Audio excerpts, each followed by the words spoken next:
I look like Cherish My Wife with highlighter, but I promise you guys I don't have any on. Okay. I don't know where that came from. All right, step number one, handle the objection. All of you, very important to understand when it comes to handling objections with a buyer or a seller, all of your objections should be taken care of in the listing presentation and the buyer consultation. You should have nothing else that comes up.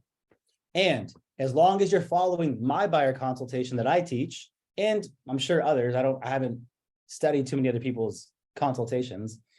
I've obviously adapted and I've taken and I've duplicated what other people have taught me and I've created my own. But as long as you teach what I'm teaching you on the buyer side and on the listing side, when they sign and move forward, you should have little to no objection. Your listing presentation should handle all of the objections inside of that presentation. Anything that a client might think or any problem they might have, you need to handle that objection within that presentation. That is step number one. Step number one, handle all objections in the presentation. For example, in the buyer consultation, if I don't put in my buyer consultation that I just did with all of you last week, if I don't put in my buyer consultation, buyer to pay an additional commission of $2,000, then when they get the invoice in escrow, they're going to have an objection. What is this? Why am I paying for this? I can't have X, Y, and Z. But I put it in there and I handle the objection up front. You will be paying a $2,000 commission to me as your buyer's agent. Here's why. There are fees associated with the sale. Transaction coordinator needs to get paid. This is to help oversee the entire process of selling the administrative work during escrow. Does that make sense? Yes, great, moving on. At the very end, I have them sign a BRE. This way, there's no way of like, I didn't explain it, can't get out of it. It's in contract, it's in writing. This is what we agreed to, and I explained it to you. On the listing side, when you're presenting everything, you should not have a listing commission objection as long as you handle it in the listing presentation before they bring it up. One step before then, if they do have a listing commission objection, they will bring it up to you during the pre-qualifying script. This way, when you go into the presentation, you know exactly what their problems are going to be. For example, commission, which is one of the biggest ones of all time. And we're going to get to how to handle them in a second, but I should say how to talk about it. But right now we're focusing on how to avoid that conversation altogether. You should not have objections as buyers or sellers at all. So whenever you have a listing presentation, let's say you have a client who wants to meet with you to sell a house. Before you meet with them to have that appointment, you need to send them the entire pre-listing packet. This needs to include your entire proposal, your marketing plan. You need to have references, sales comparables, the potential net sheet or sheets that the seller will see and how much they're going to earn for the sale. And you also need to have the contracts inside of that listing presentation. You're going to email that over to the client in advance. You're going to give them a day to review it, schedule a call with them. And before you drive all the way to their house, invest all that time, you are going to give them a call and ask them pre-qualifying questions. And there's a script and a training that we did on that already. Go back in the videos, get that script, watch that video, pre-qualifying script. You're going to ask them this question first. And you're going to go through those questions. And one of the questions on that pre-qualifying script is, have you had an opportunity to review all the information? If so, what questions do you have? And as long as they reviewed everything in there, net sheets, commission, timeline, marketing plan, contracts, references, as long as they've reviewed everything and they tell you, no, I don't have any questions at all. The next question in that pre-qualifying conversation is, great. So when I come out there and everything makes sense to you, you plan on listing with me that day, correct? Yeah, I plan on listing with you. Awesome. Now you've just identified that listing appointment that you have is no longer a listing appointment. An appointment means you got to sit down and you got to convince them, you got to do all that. This is what we call a come list me call. Just come over to my house, look at the house. What do I gotta do? Give me a timeline, and then let's sign the paperwork. During that pre-qualifying time, when you call the seller and you ask them that question, if it's a come list me and they say, no, I don't have any questions, everything looks good, the net looks good, the contracts look good, the marketing looks good, the references look good, all of it looks good, and you're having a professional conversation over the phone, and then you ask them, okay, great, so as long as everything makes sense, you're ready to list with me, right? Great. Then the last thing on that pre-qualifying script is you summarize it. Cool, I'm gonna come out on Friday. I'm gonna look at the house. We're gonna review all the paperwork, get it signed, and then we're gonna come up with the timeline. Sound good? Yeah, awesome. It should take about 15 to 20 minutes. That's it. Now you don't walk into that appointment weird. You don't, and if you don't ask these questions and you don't do the pre-qualifying script, you will walk into that listing appointment very weird and uncomfortable. Awkward energy. This is for a cousin, a family member, a friend, a best friend. I don't care who this is. You're going to do the same thing for every single person every single time. Here's why. Let me give you the real answer that all of you need to know. The reason why we do it this way, let me pick on someone. I'm going to choose Nadia. Nadia is really involved. I like Nadia. Nadia, I'm going to ask you a question. If your cousin or your best friend or your mom or dad or someone like that what is a doctor, let's just in this hypothetical situation, is a doctor, and you've never been to them before, and you want to go see them for the first time because you've had another primary care physician, and now you want to switch physicians and you want to go see them. Best friend, a family member, someone you love and you endear highly and you respect. If you are sick or you were ill or you were injured and you want to go see them for care and you need their services, when you go to their office and you go to the front desk, would you be okay if the receptionist, Nadia, did not check you in? Would you be okay, Nadia, if they pulled you to the back and the nurse did not do any of the questions? They didn't check your blood, your pressure, they didn't weigh you, they didn't ask you where it hurt. And then your family member, your friend, walks into the appointment without any information about anything, and then tries to start prescribing you resolutions or solutions to problems they don't know exist. Would you be okay with that?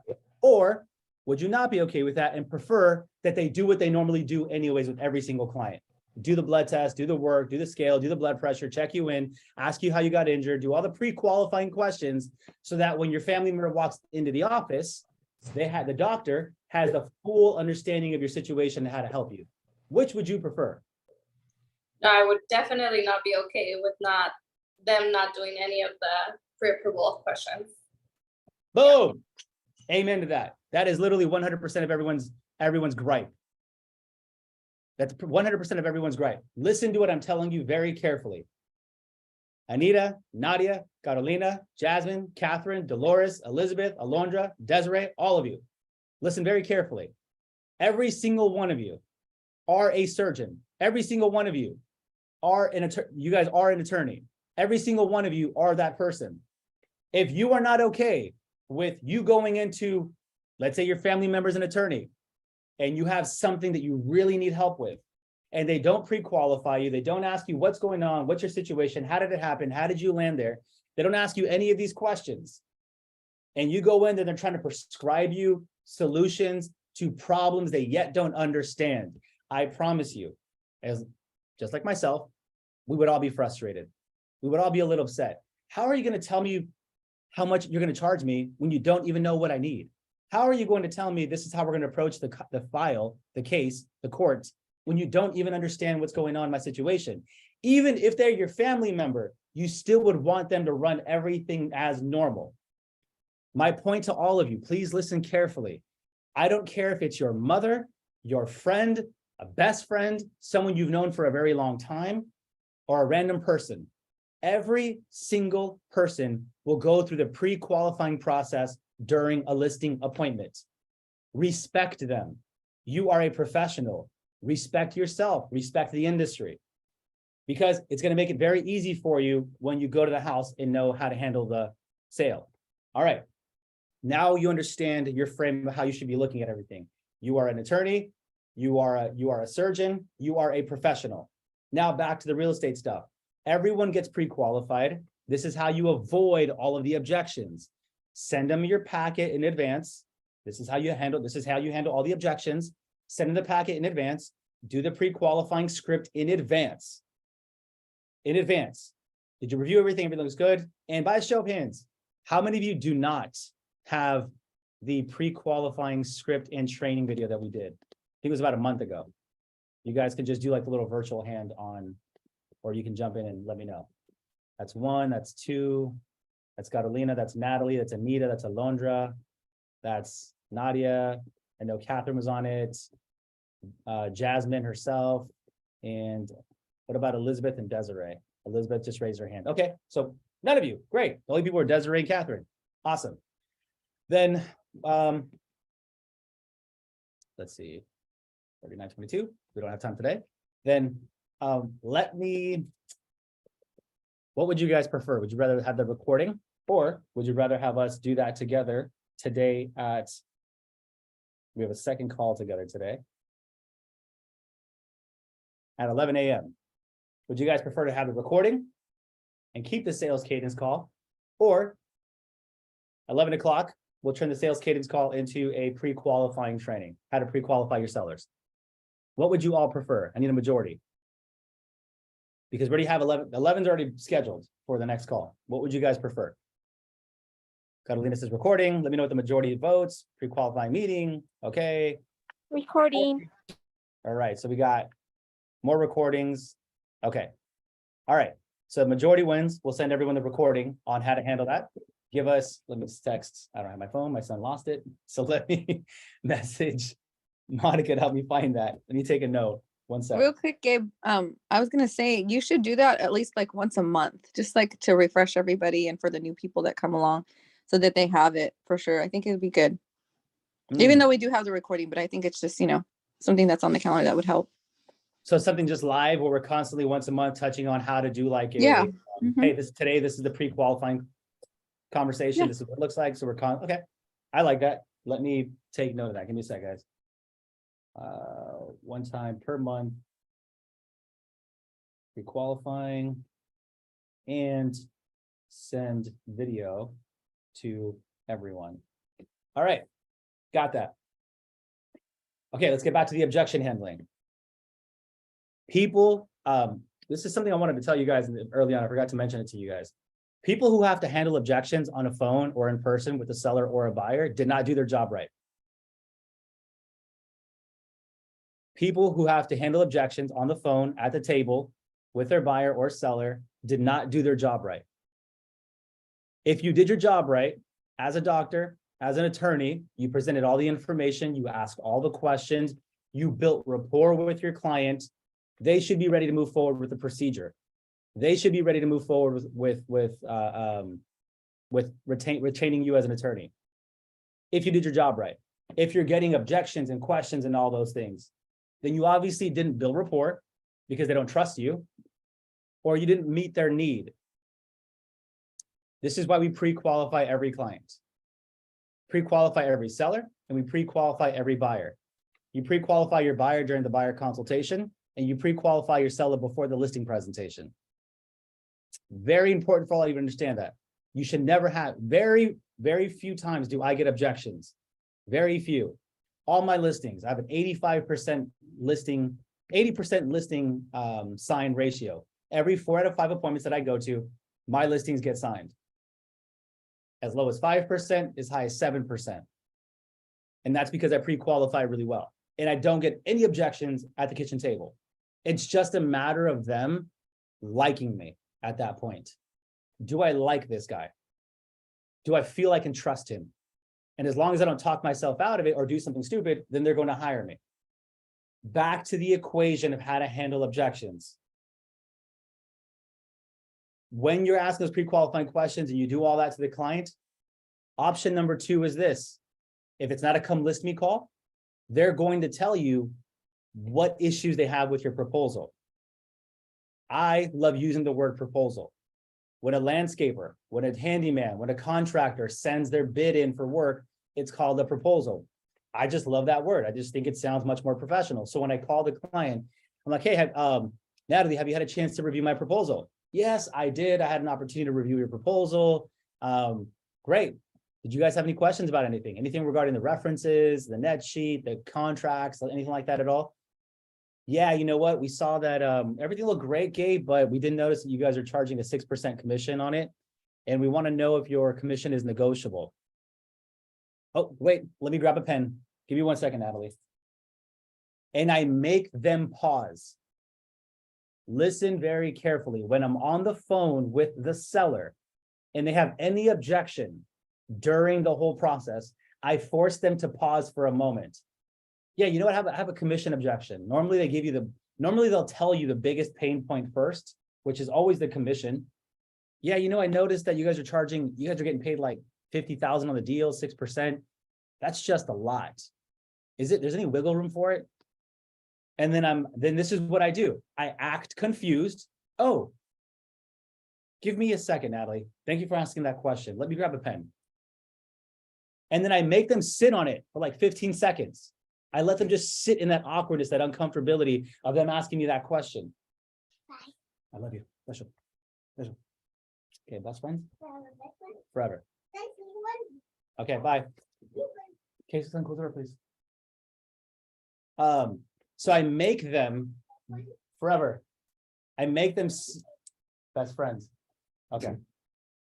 I make them sit on that awkward moment for a moment, because they just asked me an uncomfortable question. I know it was uncomfortable for them to ask that question, and I want them to sit on that emotion. So this is what I do.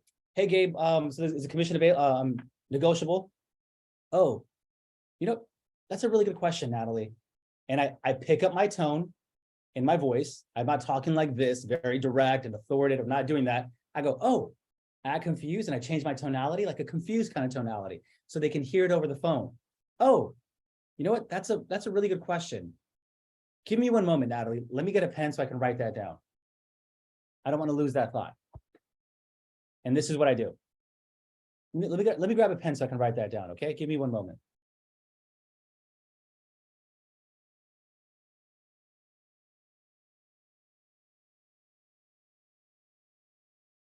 Okay. Thanks, Natalie. All right. So you had a question about commission. All right. And I'll definitely make sure we spend a little more time emphasizing that when we meet tomorrow. Beside the commission, all right, I isolate the objection. I acknowledge it. Then I isolate the objection. Other than the commission, do you have any other questions regarding the proposal? No, Gabe, that's pretty much it. We just want to make sure that we can earn enough money to, you know, purchase the next house or to retire. So when in the objection handling process, you acknowledge that objection, then you quickly isolate it. Put it on an island somewhere else. Make it seem like it's so small and so little. And you do that with your voice. Oh, okay, got it, Natalie. So, got it. So commission, you have a question about the commission? Great, I just wrote that down. And I'll make sure to spend a little more time on that tomorrow when we meet, so you understand how it all works. Does that sound good? They're like, yeah, that sounds good. Do you see my tonality? It's very friendly. Oh, okay. Yeah, I got it, Natalie. All right, I wrote that down. I'll make sure to spend a little more time on it so you can understand how that all works tomorrow. Does that sound good? Listen to my tone. It's very friendly. It's upbeat. I'm even smiling while I'm speaking to you. I've even brought my voice up a few octaves. This is the power of tonality. I make it sound like I care, Natalie. I really make it sound like I care. So that when I'm having the conversation with you, I don't want you feeling, Natalie, like I'm after your commission, because I'm not. I'm not trying to do wrong by you. I really want what's best for you. And this is the only way that we can do it. If I charge you any less, we're going to have to take our video marketing out of the equation, our Facebook or YouTube advertisements out of the equation. That's going to decrease the demand, which is going to affect your ability to purchase something. You're not going to get the strongest offer, blah, blah, blah, blah, blah, blah, right? I even see some of you guys getting kind of sad right now because of how sad my voice was. But my point is, I want you guys to get your tonality in alignment with the words that you're actually saying. Now, different tonality. What if I were to do this and I were to say, okay, Nadia, sounds good. So you have a question about the commission. Great. Besides that, what other questions do you have? It's like, damn, bro, it's a little harsh, a little direct. No empathy, no, none of that stuff. It's just like, you didn't really care. Okay, Natalie, you have a question about the commission. I just wrote that down. Sounds good. I'll spend a little more time on it tomorrow. Besides the commission, what other questions do you have? Do you see the power of the tonality? Can you guys hear the power of the tonality of how when I ask that question, same words, different tonality, same words, different tonality. It makes the consumer feel something different.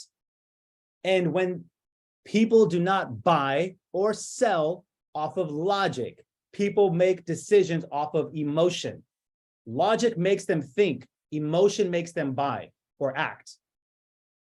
And when you can make them feel like they trust you, feel like you have their back, then they're going to go, oh, she has my back. I can trust her. This is why I don't say, okay, Natalie or Nadia, whatever. Okay, Nadia, sounds good. You have a question about commission. I wrote it down. I'll talk to you about it tomorrow. We'll spend a little more time. Besides the commission, what other questions do you have about the proposal? Or, hey, Nadia, I just wrote that down. I'll spend a little more time on that tomorrow when we meet. Besides the commission, do you have any other questions regarding the proposal I can answer for you? It's a softer approach. So please, all of you, master the tonality. And the tonality that you want when you're handling an objection specifically, it's caring. I want you to think about a grandmother. I want you to think about a grandma or Mrs. Claus, who is the wife of Santa Claus, the most jolliest man on earth. Mrs. Claus is probably one of the happiest, oldest ladies I've ever known. And I've never even met her, but she makes me feel happy when I see pictures of her.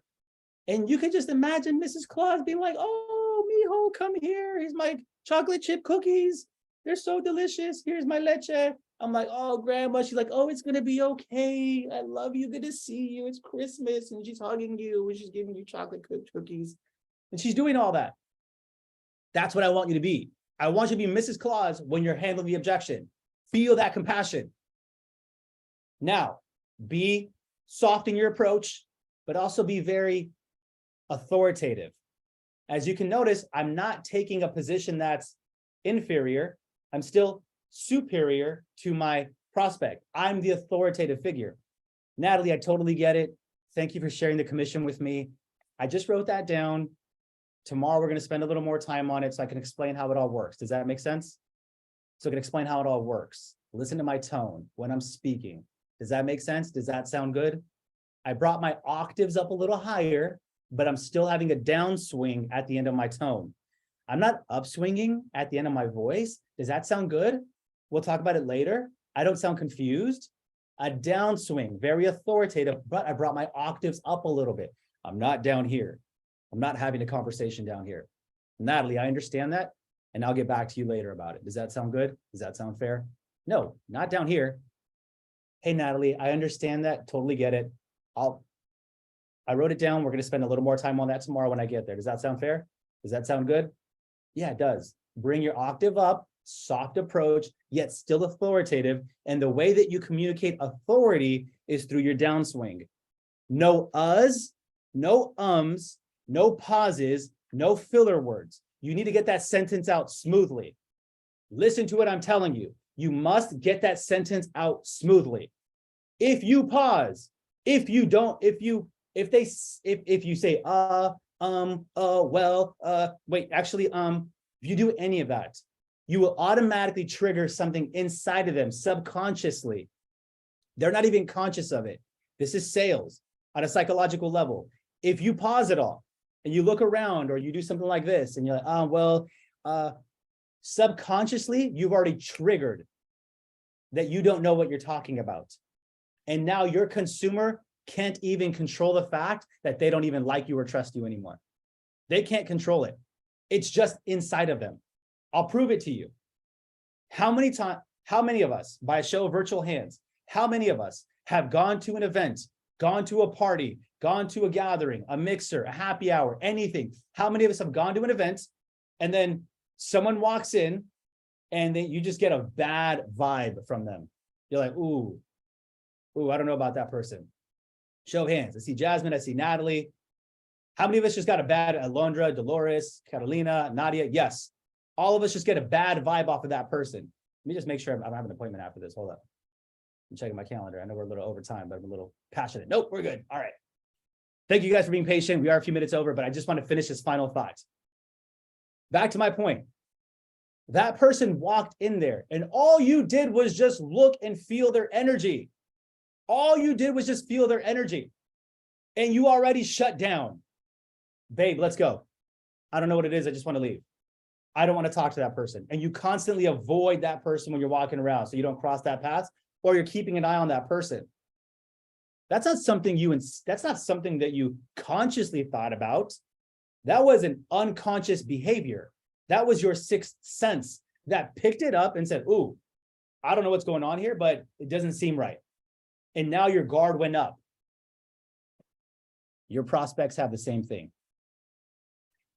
And when you stutter, when you use filler words, when you have to repeat yourself twice because you couldn't get your statement out clearly the first time, you just brought their guard up. And they didn't mean to get their guard up. It was on accident, but you triggered it because of your inability to get the message out clearly. So what does that mean for all of us? All of us need to focus on communicating clearly, knowing our message before we get on that phone. How are we going to say it? In sales, you have a sales pie chart. 67% or 77% or something like, no, excuse me. 93% out of 100%, whether someone decides to hire you or someone decides to believe you, 93% has nothing to do with the words that you said. Write that down. 93% of someone's decision, whether it's say yes or no to you, or whether they believe you or not, 93% has nothing to do with what you say. None of the words. Out of that equation, 7% of whether or not someone says yes to you or someone believes you or not, 7% of their decision is weighted on the actual words. 93% is weighted on, write this down, non-verbal communication, non-verbal cues. It's what you don't say. It's how you say it. It's the quiver in your voice. It's the lack of eye contact. It's the lack of body shaking, or the body shaking, or the uncomfortability. Your hands are up here and they're kind of stiff and you're awkward. Those non-verbal communications are 93% of someone's decision making. So when you're on the phone and you're having that conversation with them, a very strong tonality, a very caring tonality, very strong at the same time. We never repeat ourselves. We don't stutter. We don't say filler words. We don't go, well, I think it's like this. I'll talk to my team leader about it. Let me figure it out. We don't do that. We're very strong and authoritative in our tone.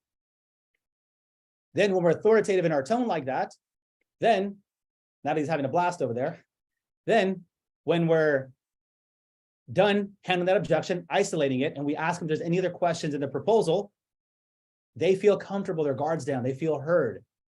Feel heard, not think they're heard. They feel heard. And like, okay, we'll talk about it tomorrow. And now you know that tomorrow during your listing appointment, it's no longer a come list me call. It is an I need more information about your commission and why I'm going to pay you that much call. And then handling the commission objection is a whole nother conversation we're going to have on a separate day. Today, we discuss how to handle the objections. And the way that you handle all of your objections is in the buyer consultation or listing pre-qualifying script. That's how you handle a majority of them. In your buyer consultation, all of them should be handled. In your listing presentation, listing pre-qualifying, a majority of your objections should be handled. There's a few that are left over, maybe, and then you handle those at the kitchen table during the appointment. That's how you handle it. If you want to run into more objections, don't do what I'm telling you to do. If you want more objections with your buyers, if you want more objections with your sellers, don't do what I tell you to do. Do the opposite, and you will continue running into those problems. If you want less objections, do the buyer consultation the way I taught you guys to do it, which Anita and Daniel, the Oriana team out in Texas, did a fabulous job of it. They had a couple of buyers hire them. They literally did the entire presentation with their clients. Clients loved it. They got hired on the spot. No objection, no objections. So congrats to Anita and Daniel, Anita and Dave for doing that out there. Do the presentation way I taught you. That presentation has every single objection that a buyer might have already built into it. So when you're presenting it, they're going like this. I have some questions I want to ask. Oh, wait, she just answered that question. Cross that one off, honey. Oh, they already answered the next question. That's how that works. Okay. Oh, babe, those are all the fees. Remember we had questions about the fees and we weren't sure? She just covered all the fees. Great, cross that out. Oh, babe, and all you have to do is be personable, build rapport. And at the very end, hey, folks, you guys ready to partner together? Yeah, it sounds great. Awesome. I just need your autograph on the agreement right here. We'll get started. It's a natural ending to the conversation because you guys had a good time. Listing pre-qualifying script, same thing. Ask them the questions. If they have an objection, you acknowledge it, then you isolate it, put it over here. And are there anything else? Is there anything else? Because you want to gather that list. Well, then there's this. Okay, there's this. I totally understand that. Besides the commission and besides the marketing plan, is there anything else? And maybe they give you a shitload of stuff, right? Just continue doing the same thing over and over and over again. If they don't, they give you one or two, you're done. Then when you're done, then you go to the table and then we'll talk about how to handle that specific objection at a later time. Okay. I am 13 minutes over time, but I do want to leave a couple of minutes open for questions. Shoot, let's go. Hey Gabe, it's Des. What's up, Des? It's a little off track, but it's kind of an objection that I'm dealing with right now. That's why I joined a little late. So I'm hosting an open house this weekend for a listing agent. The listing's not mine, but so I'm hosting it and I posted it on a Facebook group and it's getting a lot of attention. And this person reached out to me saying like, hey, I'm interested. So I followed up and I said, hey, let's, jump on the phone. Let's, whatever, chat about it. And then he said, well, I'd actually rather go with the listing agent. Are you the listing agent? And I said, no, but I don't know how to handle that. Like, what do I say from there?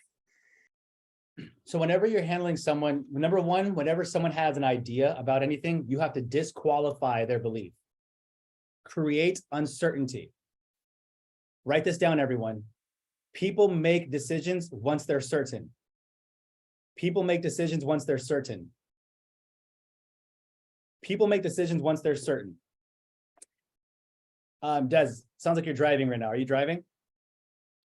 I'm at an apartment building outside. I'm meeting with someone. Sorry if it's a little loud. No. That's okay. Did you drive to get to that appointment this morning? I did, yes. Okay. And did you get in your car and drive over there knowing and believing that your car was going to break down on the freeway and the highway, all the tires were going to pop and you were just going to be in a bad accident? Did you believe that when you got into the car? No. No. You were certain that it was okay and it was safe to drive, right? Yes. That's why you did it. Does everyone understand that? Did everyone just get what I just did? Des made a decision because she was certain about the decision. Your prospect is certain about his decision about going with the listing agent because there's some level of certainty that he believes is there. Your job is to disqualify that. And the only way you can disqualify is by asking them questions. Hey, listen, why would you want to go with them? Create doubt. Why would you want to go with the listing agent?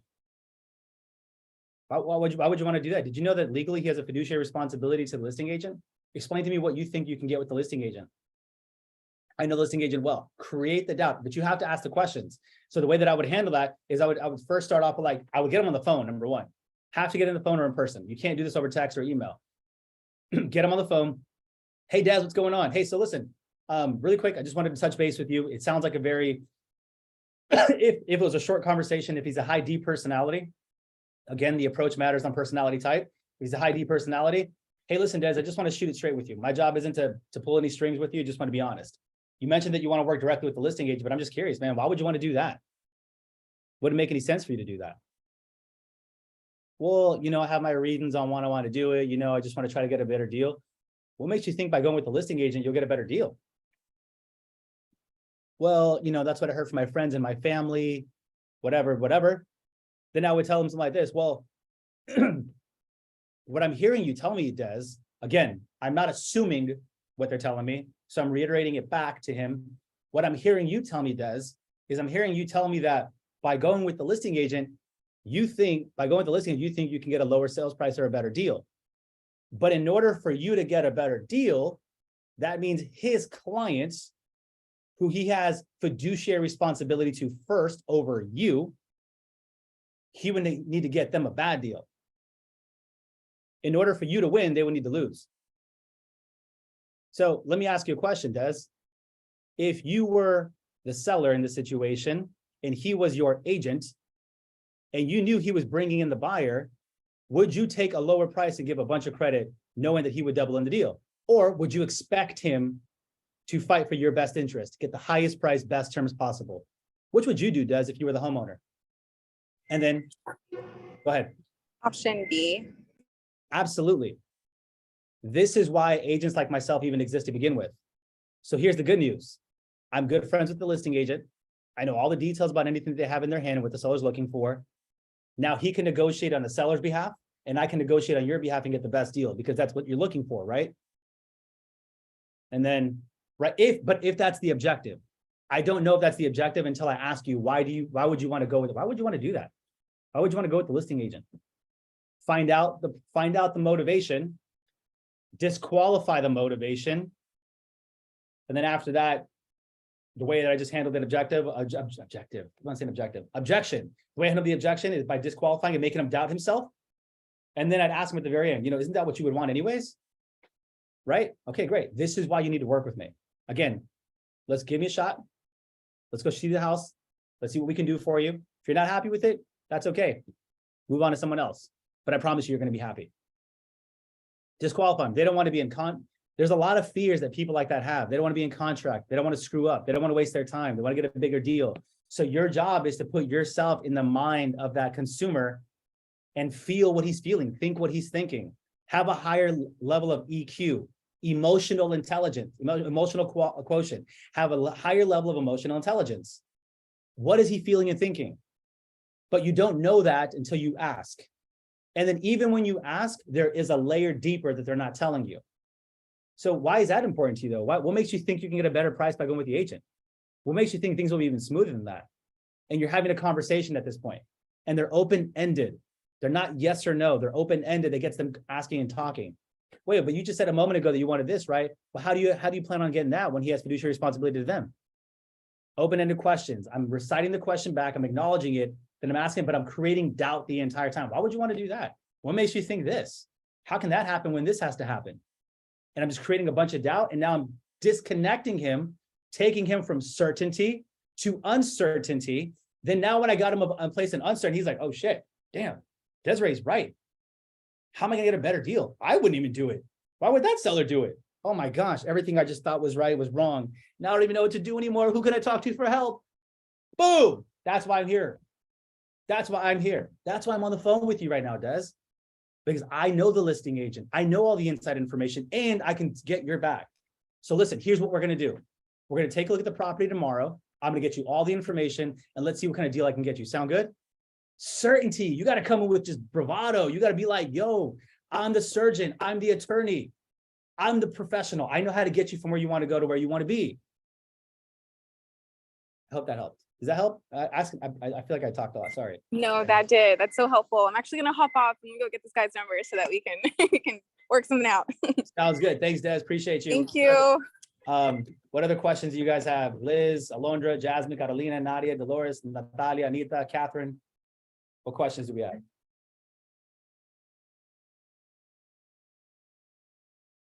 I think it's like she said, it's off track, but when you mentioned the whole commission part, like 6%, and now we're gonna have to take out the video if you want to, take a lower percentage. I've seen other people how they explain to where they basically create packages. like 6% package gets you this, like mega open house with the professional video, pictures, 5% gets you this, 4% gets you that, you know what I mean? So, and I've always like considered that because I go all out for my open houses and my clients, and it doesn't matter what, you know, commission I got them to sign. Usually I'm 6%, but I mean, there is the occasional, you know, 4 if I know them from like back in school or whatever, you know, they want to be with me, but they want sort of a discount, and there's a lot of discount brokerages down here, so I'm not going to lose them to that, you know, because I know I'm going to keep getting business, so it doesn't matter. But how do you take that that approach? Like, have you ever considered that? Do you think it's a good idea, the whole package, you know, by commission percentage? Yeah, I like the idea, and I think that every way of doing business works for certain people. I've seen the packages before. I know a couple of people that like in the Riverside, Temecula area that do it, some pretty big teams. I just have never spent enough time to look into it to try to do it for my business. I just believe I'm like you. My belief is I'm all in on everything I do. Yeah. Sometimes I get a 4% listing and I still do the websites, the videos, the photos. I pay like $600 on Twilight images. Right. I almost break even on a deal. It's just the pride of my work. I don't think there's a right or wrong way of doing it. I think more profit, maybe, you know, maybe that scale where you do 4%, I'll do this, 5%, I do this, 6%, I do this for you. It sounds like a really good plan. I think that if it's done right, which it sounds like a lot of teams are doing it, it could be good. I just never really looked into it, and I've never had the need to. Price is a issue in the absence of value. I will not pay this amount if I don't see the value in doing it. Right. Now, my question for all of you is, when a seller wants to sell the home, what is typically, besides all the obvious stuff like timelines and not getting sued, what's typically the number one reason, the number one goal that most sellers want to hit? Like 99% of them, what do they want to achieve? The highest sales price. The highest sales price. Sellers want to make the highest sales price. My belief is that you make the highest sales price by creating demand on the home. If you want the highest sales price, you have to create the most demand. I'll give you the perfect example. How many, show of hands here, how many of you guys have an Android as a primary phone? By show of hands. No one. No one has an Android. But did you all know that Android has better technology? Did you guys know that Android has a better camera? Did you know that they've been doing the phone thing with the whole writing on the phone, and the cameras have better megapixels, better technology, way better than iPhone? But question to all of you, which phone year over year continues to sell out on opening day? Which phone has people wrapped around the building waiting in lines? Is it the Android or is it the iPhone? It's the Apple. Dolores said Apple. That's correct. It's Apple. Can someone tell me why Apple, the inferior product, sells out while the superior product does not? Marketing. Yep, marketing. They just do a better job at creating demand. They freaking create these dope videos, the phone turning in circles, and then they line up all the phones next to each other with different colors. And then they have celebrities touching the phones like, oh my gosh. And then they dangle it in front of your face like, oh, the new phone's coming out, the new phone's coming out. But you can't touch it. You can't touch it. You can't go to the store and go see it even if you want to do. And then now you're like, oh, damn, I want the phone. And then, oh, shoot, 9 more days, the phone's coming out. 8 more days, 7 more days, X, Y, Z. And then finally, grand openings tomorrow. You can go see the phone and touch it. And then big old lines wrapped around the building. Everyone buys it. The only difference was bigger camera. They move the charging port from here to there. And it's like, oh my gosh. It's demand. So now the reason I bring that up is because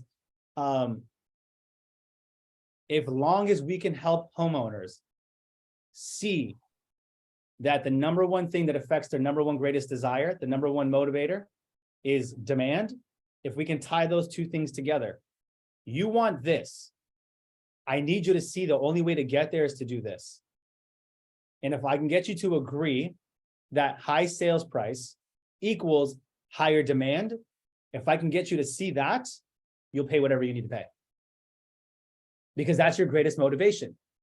You will feel that's believable. You will feel like, oh my gosh, that's the only way to get it done. So I, as a sales professional, have to be able to articulate that to you on the kitchen table, why it's worth 6%. And why, if you go with the discount broker at 4%, it's going to hurt you. Yeah, Natalie, you can go with the 4% brokerage. There's a lot of them in the Imperial Valley. But I'll tell you what, if you do that, you go with the 4% person, here's what's going to happen. They're not going to market it. You're going to have low demand, low offers. It's going to be painful, long on the market.